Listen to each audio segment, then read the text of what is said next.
ஐசுவரியவானாக வேண்டுமென்று பிரயாசப்படாதே. சுயபுத்தியைச் சாராதே. இல்லாமற் போகும் பொருள் மேல் உன் கண்களை பறக்க விடுவானேன்? அது கழுகை போலச் சிறகுகளை தனக்கு உண்டு பண்ணிக்கொண்டு ஆகாய மார்க்கமாய் பறந்துபோம்.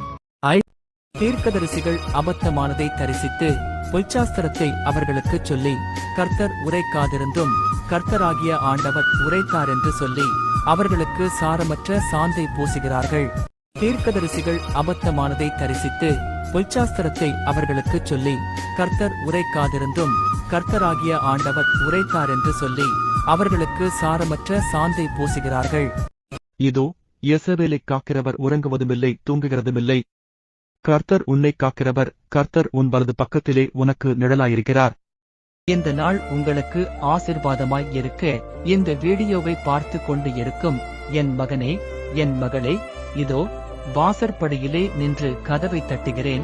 ஒருவன் என் சத்தத்தை கேட்டு கதவை திறந்தால் அவனிடத்தில் நான் பிரவேசித்து அவனோடே போஜனம் பண்ணுவேன், அவனும் என்னோடே போஜனம் பண்ணுவான். வெளிப்படுத்தின விசேஷம் அதிகாரம் 3 வசனம் 20.